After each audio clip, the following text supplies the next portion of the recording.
Madame, monsieur, bienvenue sur Africa. Mais Africami en langue Yipounou du Gabon signifie mon Afrique sœur, mon Afrique que j'aime. Pour cette troisième édition de notre troisième saison, nous avons la chance de nous trouver à Libreville, capitale du Gabon, plus exactement sur le front de mer. En ouverture, le sommaire de cette édition.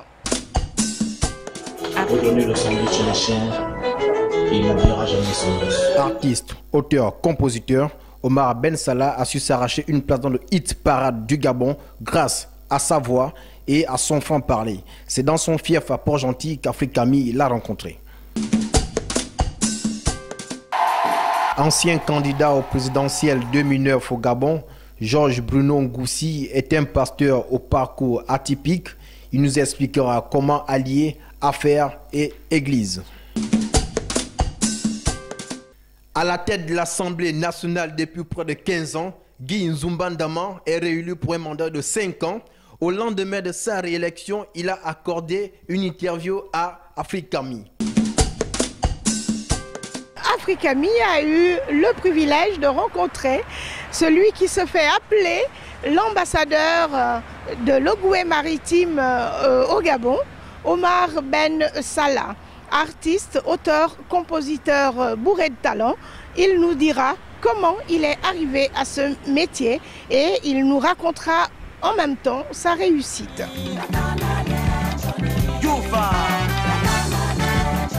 Omar Ben Salah, ambassadeur l'Ogooué maritime au froid du Gabon. J'ai eu 2 albums. Le premier a eu un bon petit succès et le deuxième a vraiment eu le succès parce que j'ai été invité dans les hauts lieux. Est-ce que c'est la référence d'être invité dans les hauts lieux? Oui, dans les hauts lieux, surtout la présidence de la République, c'est une référence. Et puis vendre aussi beaucoup d'exemplaires des CD, alors c'est que ça marche. Alors, comment êtes-vous arrivé à la chanson? J'ai commencé la musique à 95. Il fallait que j'aille dans un orchestre pour apprendre même encore la musique. C'est à partir de cette naissance, j'ai commencé à avoir une confirmation que je serais un bon chanteur. Et puis, il fallait sortir, il fallait trouver des textes, il fallait être inspiré pour avoir des morceaux sur le marché, voir un peu, étudier tes capacités, tes compétences. C'est ainsi que je me suis en sorti avec l'album Sandy et l'album... Alors, vous dites que vous avez commencé, vous êtes venu à la chanson depuis 1994. Non, 95. 95. Voilà.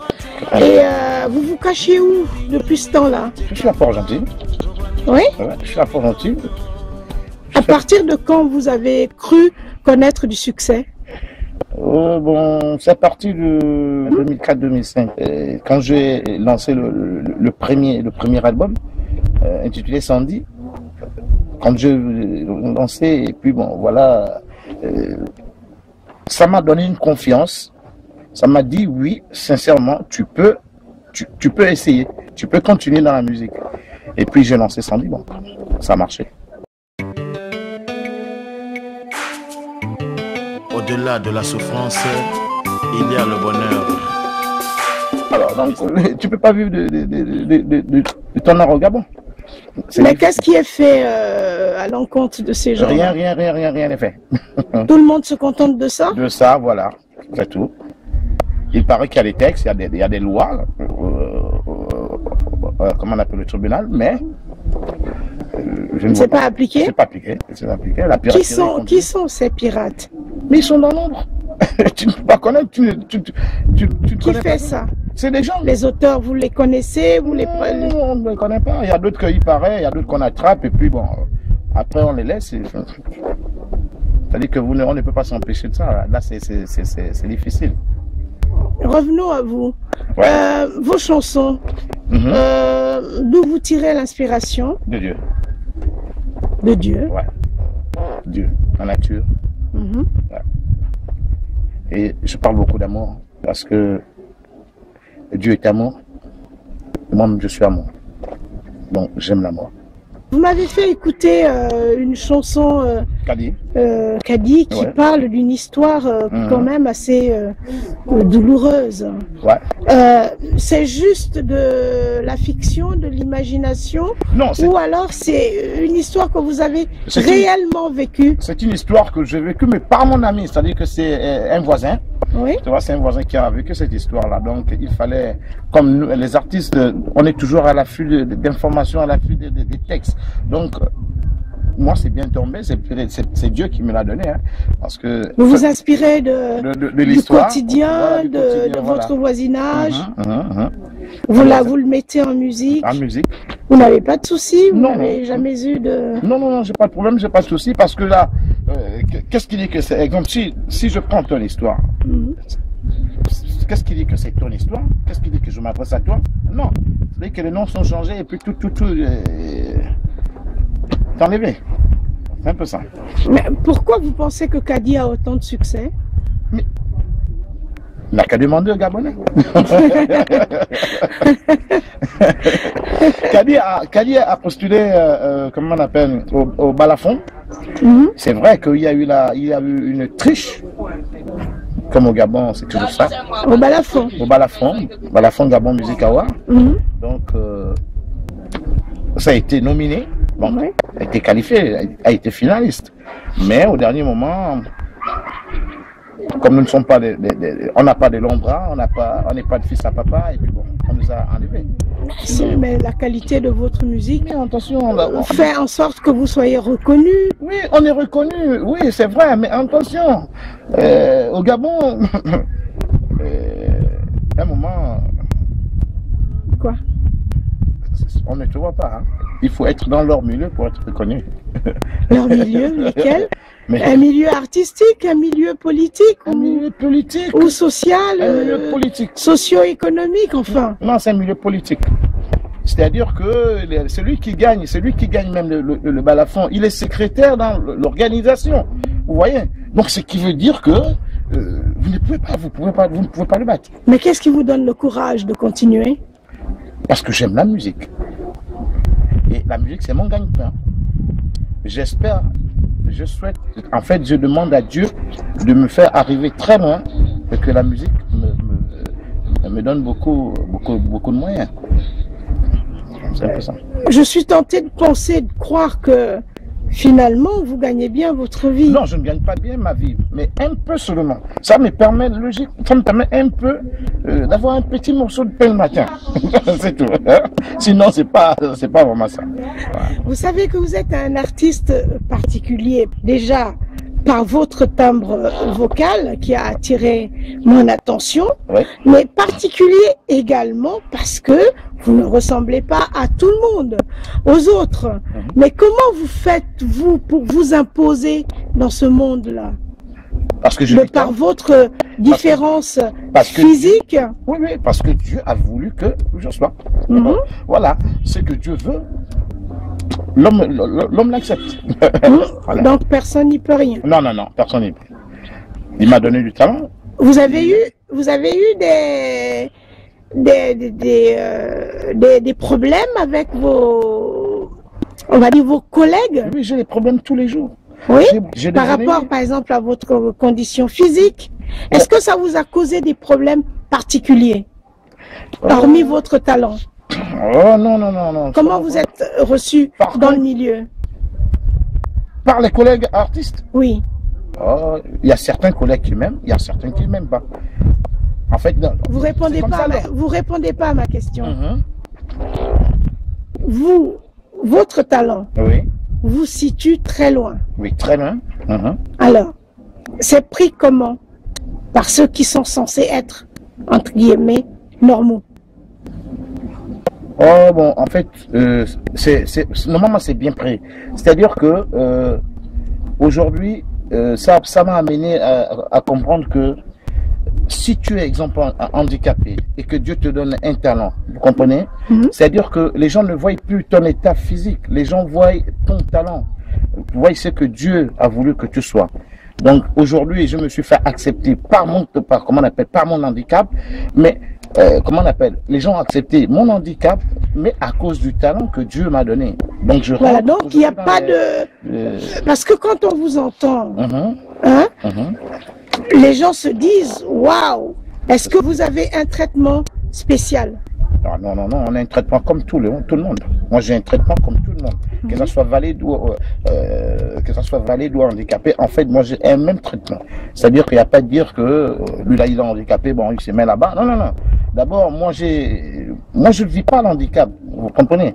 Moi, depuis mon bas âge, mes frères ont fait en sorte que moi, le côté handicap, j'essaie de l'enlever. Donc, aujourd'hui, au moment quand quelqu'un me dit tu es handicapé, je dis non, je suis pas handicapé. C'est peut-être toi qui es handicapé. Vous voyez? Donc parce que j'ai enlevé ce côté, voilà, j'ai enlevé ce côté-là et je suis en paix aujourd'hui. Et que Dieu encore m'a donné le talent dans la musique, dans l'art. Mon Dieu, ça veut dire que Dieu m'aime.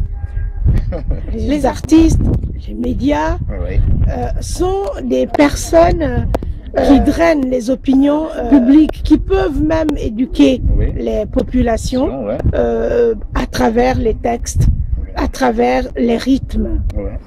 Quel est votre rôle à vous? Quel est le message que vous apportez? Nous sommes comme, on peut dire, des porte-paroles. Des porte-paroles. C'est-à-dire que nous avons presque, moi j'ai dit, c'est presque un même métier. Donc, moi, quand je sors mes textes, c'est peut-être par rapport à une histoire vécue par quelqu'un.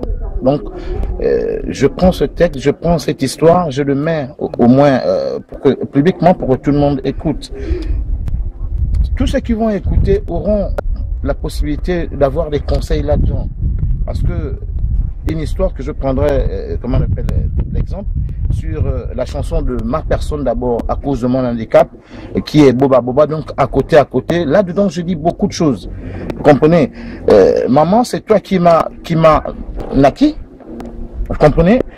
Aujourd'hui, je n'arrive pas à marcher dans les rues sans que les autres se moquent de moi. Vous comprenez? Est-ce que c'est normal? Je dirais non. C'est Dieu qui a voulu que je sois, exemple, handicapé. C'est lui qui m'a envoyé sur terre. Alors, donc, si tu te moques de moi, faut dire que vous moquez de Dieu. Ça veut dire que vous n'avez aucun respect de Dieu parce que c'est Dieu qui a voulu que je sois ce que je suis. Vous êtes chrétien? Je suis musulman. Omar Ben Salah, ouais. D'accord. Voilà. Vous êtes votre propre producteur? Non. J'ai mon producteur qui est là, Franck Tabas. Voilà. Qui est mon frère, bien sûr. Voilà pourquoi je vous ai dit que le studio, pour moi, il est plus facile par rapport aux autres. Parce que lui, c'est mon frère. Donc, il y a plus de facilité. Voilà. Ok, si quelqu'un devait vous venir en aide, qu'est-ce que vous lui demandez, tout simplement? Surtout au niveau vidéo. Oui, voilà, parce que c'est ce qui me bloque, c'est ce qui va un peu me bloquer dans mon prochain album. Il faut avoir des moyens. Ici, les vidéos, ça coûte très cher. On peut faire une vidéo, ça coûte cher. Donc, si quelqu'un veut m'aider, sérieusement, il me prend mes vidéos, eh bien, il me prend la promotion aussi, surtout la promotion. Et j'aimerais avoir une promotion internationale parce que j'ai le niveau. Je sens que j'ai le niveau pour être sur le plan international. Voilà, mais comme il n'y a pas de moyens au Gabon, vous comprenez, et puis on a toujours... Même dans la ville du pétrole? Oh là là, on nous bloque toujours le passage, il ne faut pas suivre.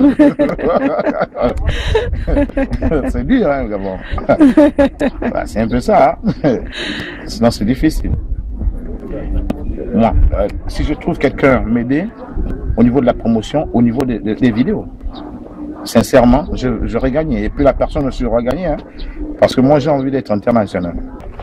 Entre mon collègue et ma femme, j'étais le commissionnaire. Plusieurs années se sont écoulées. Mon képi, mon meilleur ami. Merci, monsieur Omar. Ouais. Omar. Ouais. Comment? Omar Ben Salah, l'ambassadeur de l'Ogooué maritime auprès du Gabon. Merci, Obé. Obé. Ok. Merci. Au revoir. Vous avez apprécié Omar Ben Salah? Allons à présent à la rencontre d'un homme extraordinaire, militaire de carrière, pasteur de son État, homme d'affaires accompli. Georges Bruno Ngoussi nous a ouvert ses portes.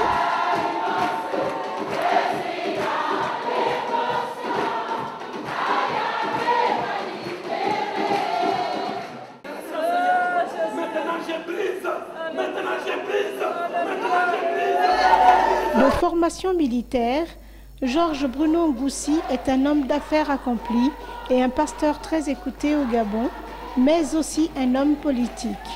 Rien ne prédestinait cet homme, la cinquantaine révolue, très réservé en apparence à une vie aussi complexe. Originaire de Pana, dans la province de Logoué-Lolo, au sud-est du Gabon, le jeune Ngoussi quittera son village pour ses études à Mwanda avant de venir s'installer à Libreville, où commence pour lui une vie trépidante. Quand on est homme de Dieu, tout ce qu'on fait, on le fait par grâce. L'inspiration me vient de Dieu, la force me vient de Dieu, l'intelligence me vient de Dieu. Je ne sens même pas la charge de ce que je fais. Au contraire, c'est exaltant. Je suis absorbé par ce que je fais. J'ai soif de voir le bout du tunnel. Comment pouvez-vous nous expliquer cette inspiration? Parce que pour un militaire de carrière, c'est très curieux. C'est bien une des rares fois qu'il nous est donné d'avoir en face un militaire reconverti en pasteur, mais il y a un autre costume d'homme d'affaires que nous aborderons tout à l'heure. Comment êtes-vous devenu pasteur? J'étais dans le monde, mais étant dans le monde, Dieu m'avait déjà préparé à ce que je fais aujourd'hui. C'est au Sénégal, à Dakar, à l'époque j'étais encore musulman, que Jésus se révèle à moi. Je le vois comme je vous vois aujourd'hui là. Il s'est révélé à moi. Jésus est un esprit. À l'époque, j'étais encore musulman. Et c'était déjà pour me transformer spirituellement, mentalement. Et quand je suis rentré au Gabon, je n'ai fait que recevoir la parole au cours d'une campagne d'évangélisation qui m'a transformé. Cette parole m'a vraiment touché parce que le pasteur qui prêchait m'a parlé de la vie que je menais sans me connaître. Et c'est comme ça que j'ai donné ma vie à Jésus. Alors, je fus baptisé 3 mois après, donc le 25 décembre 1989. Je me fais baptiser 1 an après. Dieu se révèle au pasteur de la place pour dire que je suis son serviteur. Je suis quelqu'un qui, lorsque je vous parle de ma vie chrétienne, vous trouverez que tout est miraculeux. Donc c'est 3 mois après que mon pasteur, celui qui m'a baptisé, a découvert en moi la capacité de pouvoir diriger une église. Est-ce que dans votre quotidien et dans votre jeunesse, vous vous sentiez plus ou moins déjà attiré vers ces actions-là de grâce? Ah non, quand j'étais très jeune, ce sont les parents qui me le disent. J'avais juste un caractère un peu différent du reste. Mais sinon, j'ai mené une vie de désordre, comme tout autre. Hein. Ce n'est qu'après que Dieu m'a touché, que j'ai rangé ma vie, je me suis converti. Alors ce que je faisais par le passé est maintenant passé. Comme le dit la Bible, ma vie est devenue une nouvelle vie. Vous avez un parcours tout à fait atypique parce qu'au lieu de vous contenter d'être pasteur, vous êtes aussi un redoutable homme d'affaires, Monsieur Ngoussi. Mais oui, mais c'est justement ça. C'est que l'évangile ne se limite pas à ce que nous disons entre les 4 murs à l'église. L'évangile, c'est aussi donner la nourriture à celui qui a faim. C'est aussi donner du travail à celui qui chôme. Et c'est aussi donner de la liberté à celui qui est opprimé.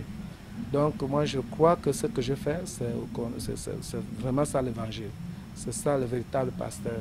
C'est créer une école pour permettre aux enfants qui n'ont pas pu être retenus dans les établissements officiels de continuer à apprendre, de continuer à espérer.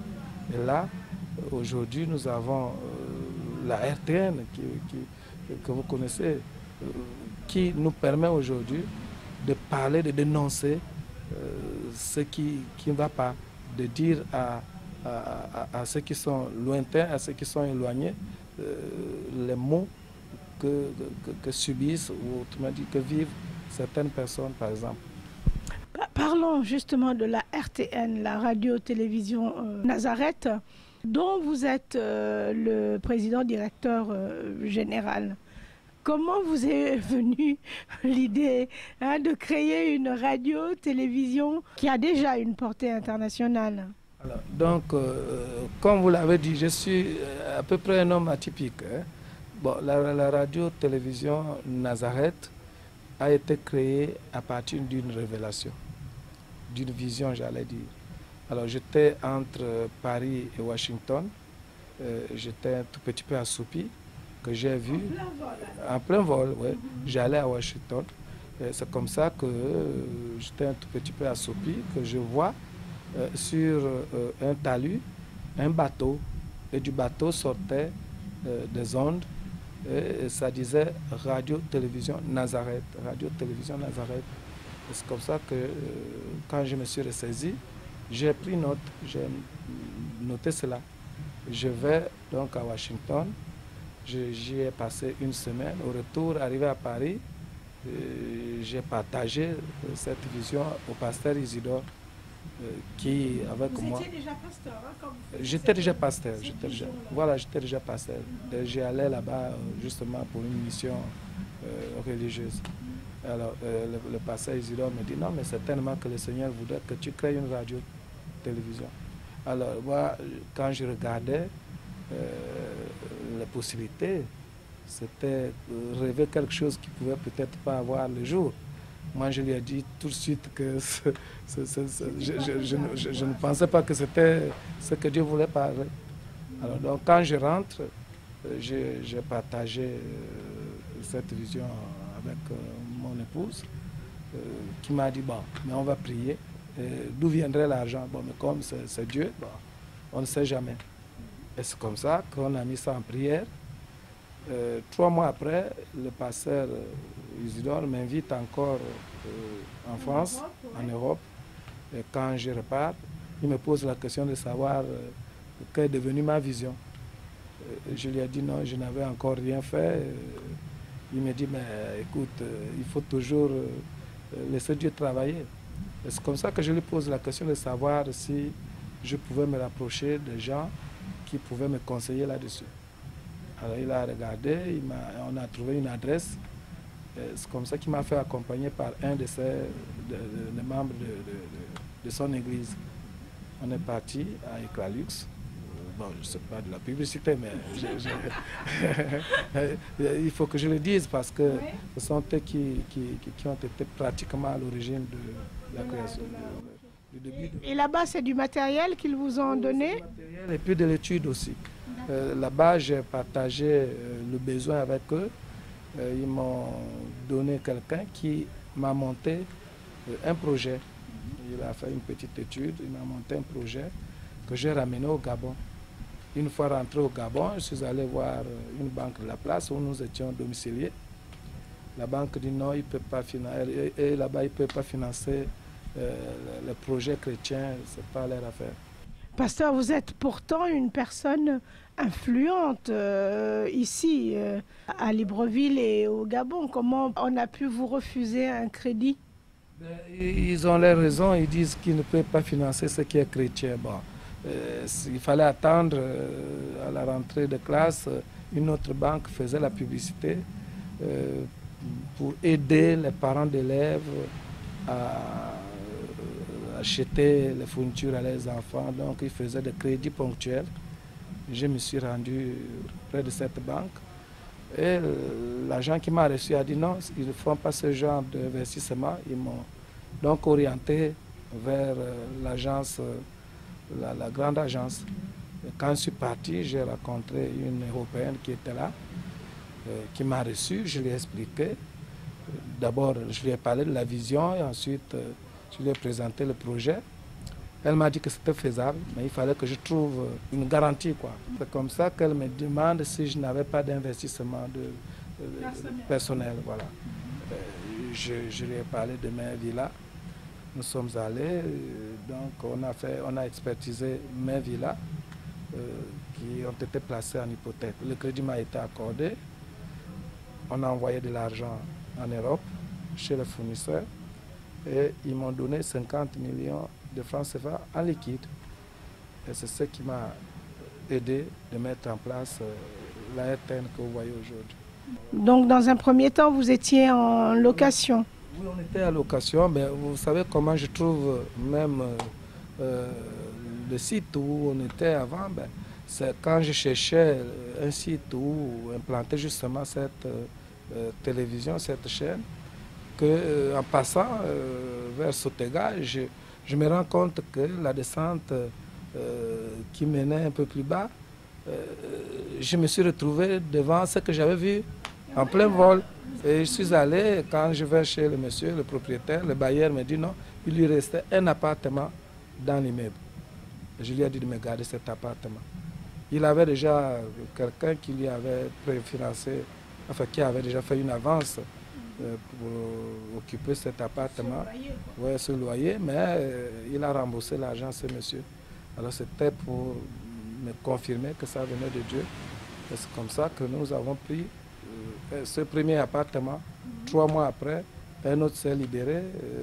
On n'a fait que prendre les appartements au fur et à mesure que se libéraient. Alors donc c'est en 2011 là, 2011 qu'il a augmenté le loyer. C'était le moment que Dieu ne voulait plus qu'on reste là-bas. C'était une façon pour nous de repartir chez moi. Pasteur, en occupant donc votre ancienne maison, ça vous a fait de sacrées économies de loyer. Mais être sur un satellite, avoir deux pylônes, avoir aujourd'hui au moins 53 personnes comme salariés, ça fait beaucoup d'argent, beaucoup d'investissement. Comment est-ce que vous faites pour amortir tout cela? Vous n'avez pas l'impression de tourner à perte? Pour le moment, oui. Pour le moment, cette impression-là peut traverser ma tête, mais je ne la sens pas comme une charge asphyxiante, pour la simple raison que j'ai quelque chose que je vise. Ce que je vise, c'est la stabilité financière. C'est-à-dire qu'à un moment donné, toutes ces charges-là vont se vider et nous allons rentrer dans le gain que nous avons espéré depuis là. Vous avez une stratégie de financement? Comment, autrement dit, où trouvez-vous les fonds pour résister? C'est là justement le miracle de Dieu. Le miracle de Dieu réside dans la faisabilité qui doit être surnaturelle. C'est-à-dire qu'à vue d'œil, vous trouvez que je suis très très chargé, mais en réalité, tout me vient. Vous voyez, votre arrivée par exemple, ce n'était pas prévu que vous veniez chez nous. Mais c'est Dieu qui certainement vous a touché afin de véhiculer ce message que je suis en train de vous livrer.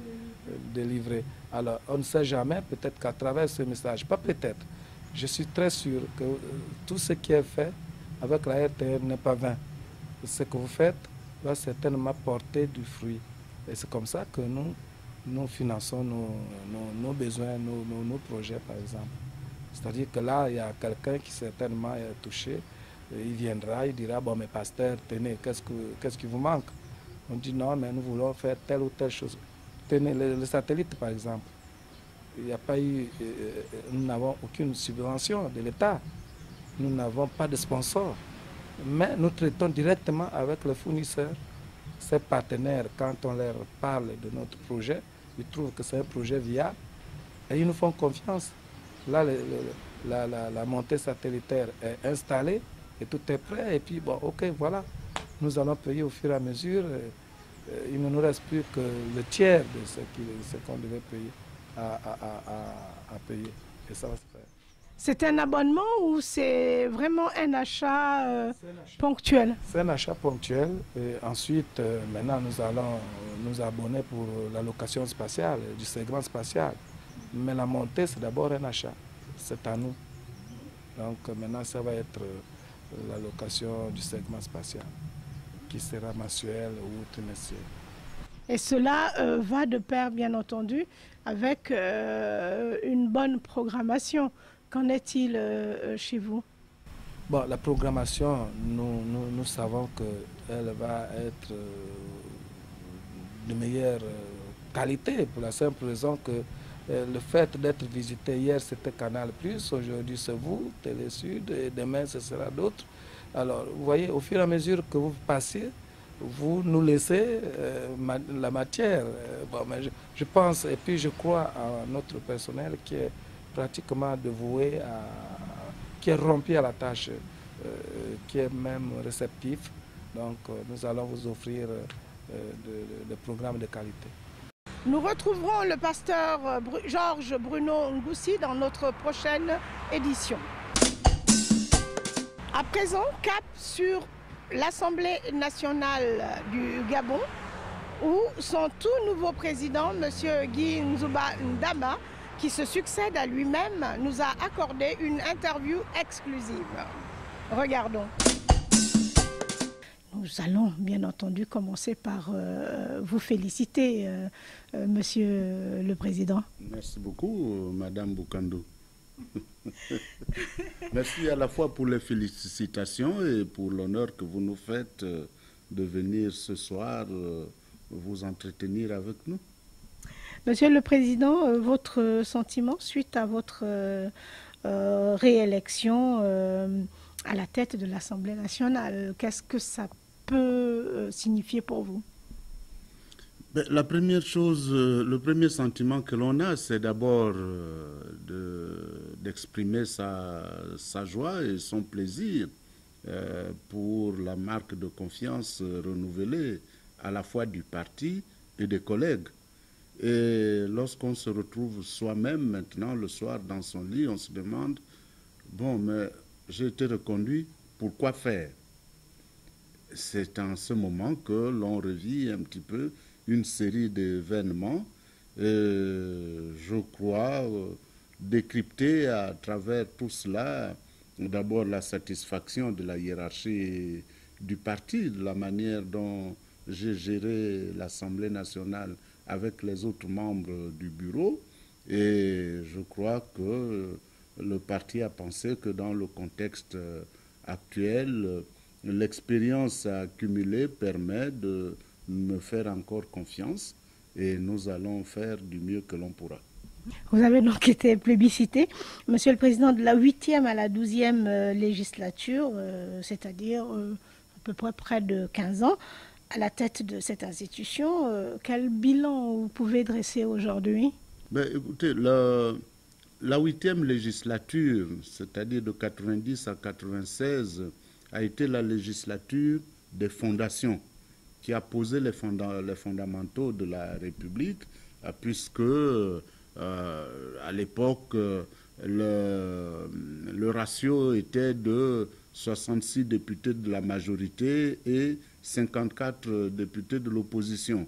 Les débats donc étaient assez âpres, puisqu'il fallait maintenant nous entendre sur les fondations sur lesquelles allait reposer la maison Gabon.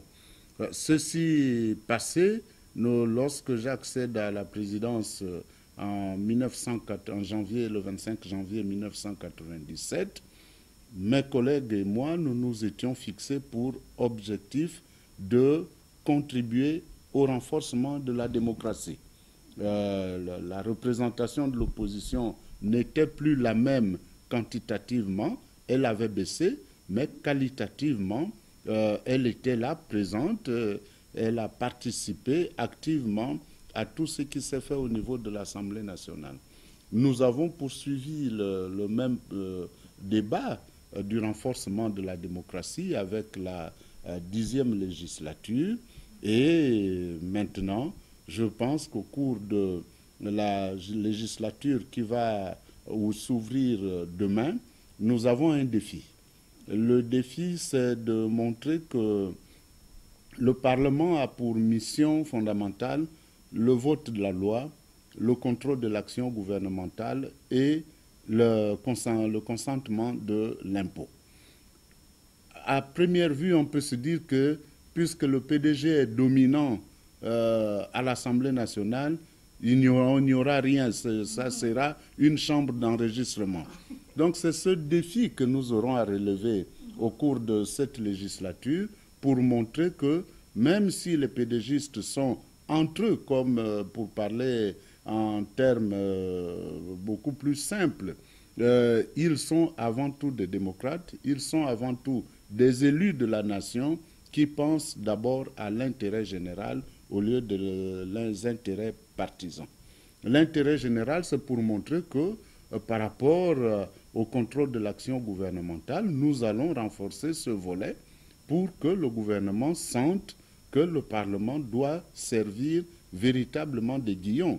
Parce que comme vous le savez, dans une démocratie, le gouvernement est l'émanation de la majorité à l'Assemblée nationale. Donc les députés de tous bords, il n'y a que deux qui représentent l'opposition. Il y aura certainement 4 ou 5 qui vont représenter les partis alliés au PDG, mais le reste sont les députés du PDG.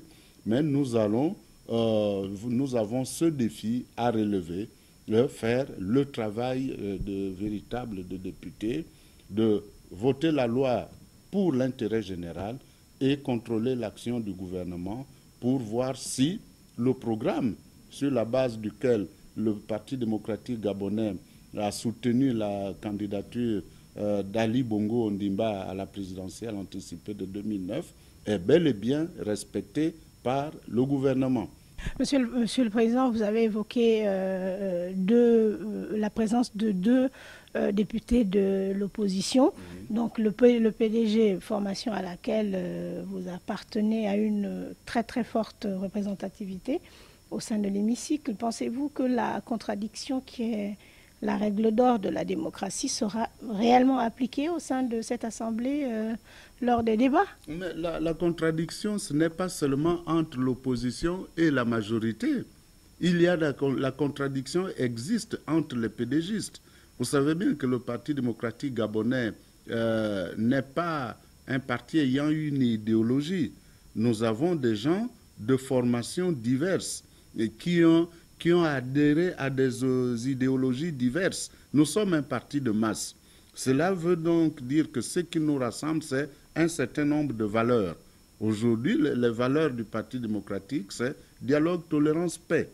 Et dans le cadre du programme du président Ali Bongo Ondimba, c'est paix, développement, partage. Voilà les valeurs qui nous rassemblent et qui vont être la ligne directrice de travail des députés.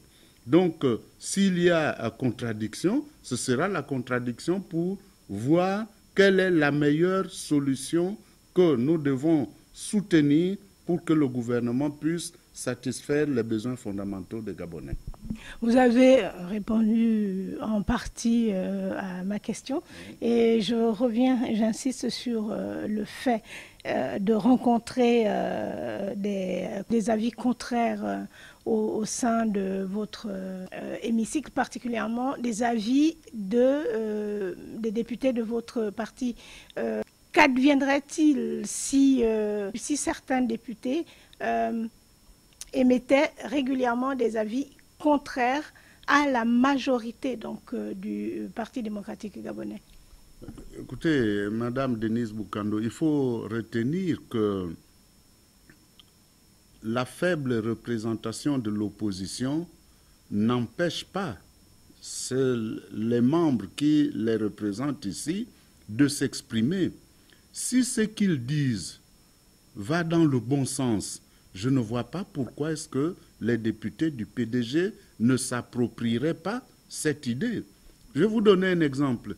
Au cours de la précédente législature, nous avons voté ici la proposition de loi sur la protection des données à caractère personnel. En termes prosaïques, c'est la biométrie, la loi sur la biométrie. Mais nous sommes partis d'une proposition du défunt président Pierre Mamboundou. L'ensemble des députés se sont appropriés cette idée, ont amélioré le texte élaboré par notre collègue et c'était devenu la proposition de l'Assemblée nationale, donc de l'ensemble des députés. Donc la contradiction dont on parle ne consiste pas en une opposition systématique entre la majorité et l'opposition. La contradiction, dans mon esprit, c'est l'apport que les autres peuvent apporter au débat dans le but de faire avancer les idées. C'est ça le plus important. Faire avancer les idées pour que le plus grand nombre de Gabonais puissent en profiter. Je pense que dans ce sens-là, oui, au cours de la précédente législature, il n'y avait pas beaucoup de députés de l'opposition. Mais la qualité des interventions de ces députés faisait que leurs collègues du PDG acceptaient beaucoup de ces idées-là. Si le public peut se rappeler, quand on arrivait en plénière, ils participaient aux travaux en commission en donnant des idées que les autres acceptaient, mais quand ils arrivaient en plénière, ils jouaient le jeu de la démocratie. Lorsqu'il s'agissait maintenant de voter, ils votaient contre. Ils votaient contre, pourquoi? Parce que ce n'était pas leur programme qu'on exécutait. C'est le programme de l'adversaire, donc du Parti démocratique gabonais. Alors donc, vous voyez, c'est un petit jeu. Le jeu de la démocratie, c'est cela. Donc, ils auront leur mot à dire. D'ailleurs, dans mon discours de rentrée, j'insisterai sur ce point. Ne pas étouffer l'opposition. Et on n'a jamais étouffé l'opposition ici à l'Assemblée nationale. On a toujours été, à la limite, complaisant, puisque lors des débats, quand on dit chacun a droit à 15 minutes d'intervention, ils allaient au-delà de 15 minutes, mais je laissais passer. Doit-on comprendre que la question de la biométrie est définitivement réglée pour les prochaines élections? Mais je crois, vous savez, le président de la République a réuni la classe politique en avril, c'était en mars ou avril 2011, pour poser le problème. Et à l'unanimité, la classe politique s'était déterminée à aller aux élections avec la biométrie. Mais il se trouve qu'il y a eu d'autres aspects qui ne permettaient pas au gouvernement de mettre en œuvre cette biométrie pour les élections législatives. Mais le gouvernement a pris l'engagement, et je l'ai rappelé dans mon discours de clôture de la session de la 11e législature, le gouvernement a pris l'engagement de mettre en œuvre au cours de l'année 2012 et avant le scrutin de novembre 2013 la biométrie. Donc nous irons aux élections locales avec la biométrie. Cela ne fait l'ombre d'aucun doute. En tout cas, vous nous le confirmez, vous venez de nous le confirmer. En restant maintenant très très proche de l'actualité, croyez-vous à la rupture totale de la régionalisation des fonctions politiques dans votre pays, entamée par le président de la République, avec la nomination du nouveau Premier ministre issu de la province du Wellington et bien entendu tout le paysage, toute la grande nouvelle configuration du gouvernement aujourd'hui?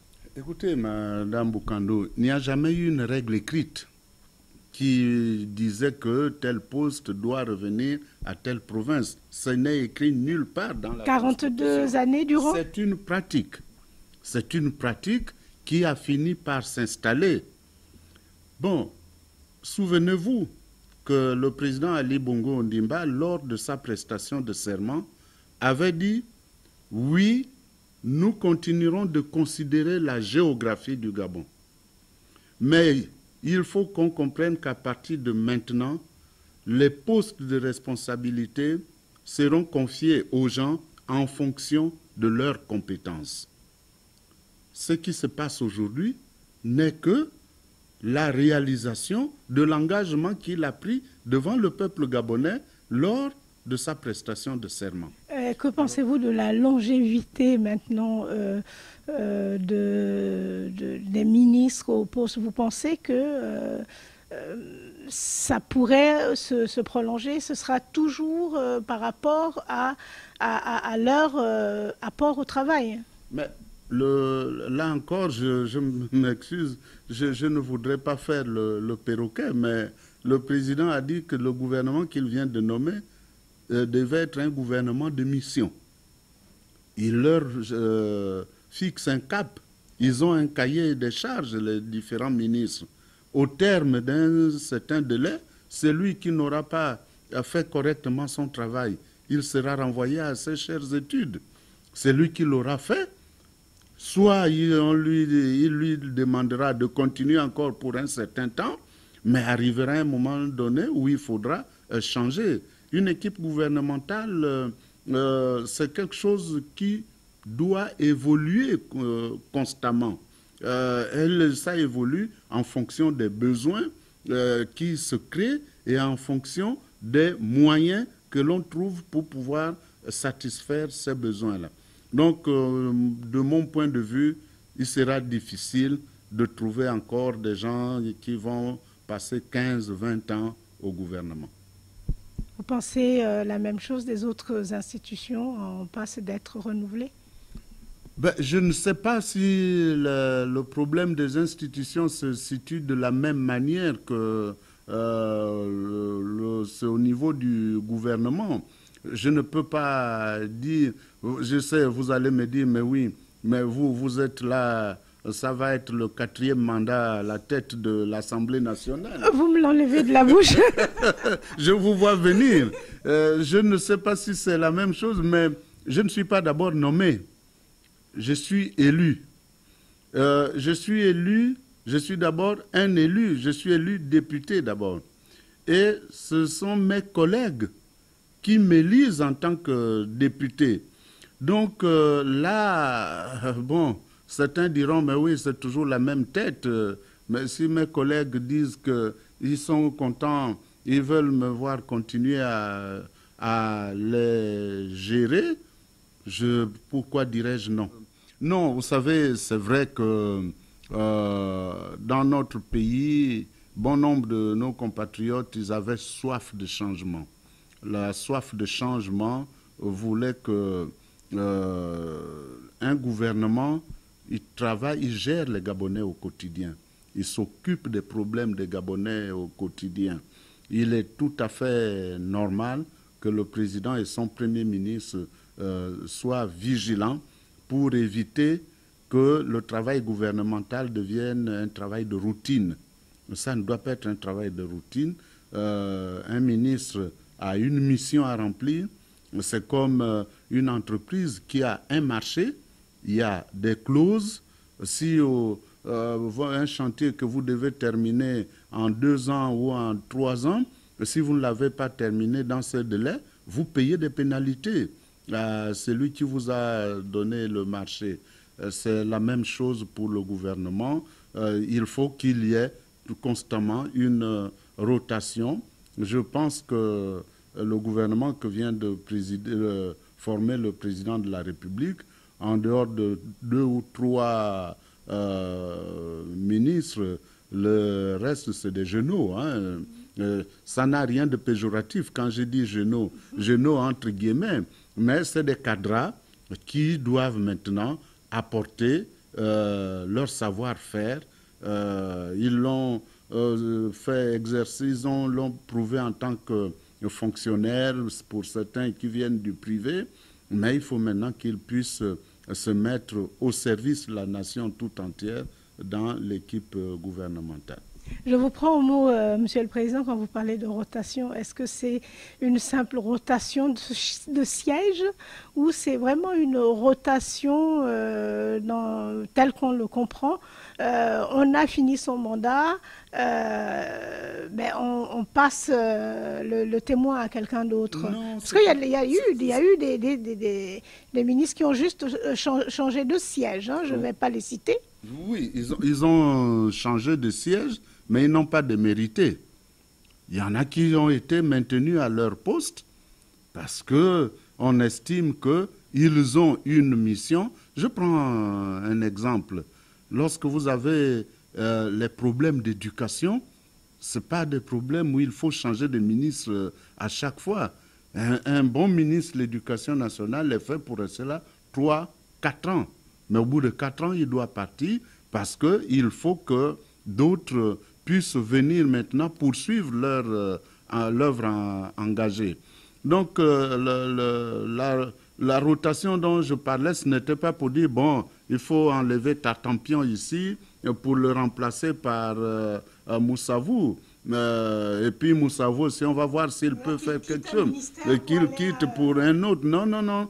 Je vous ai dit dès le départ que lorsqu'un ministre est bon, on ne va pas le changer parce qu'il faut changer.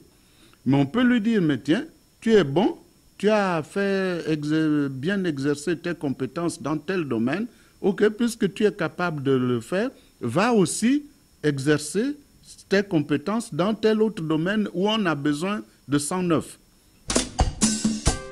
Cette émission est à voir et à revoir sur www.africami.net. Vos avis nous intéressent. Écrivez-nous à contact@africami.com. Africami est à présent terminé. Merci de l'avoir suivi. Même rendez-vous, même chaîne, à la même heure.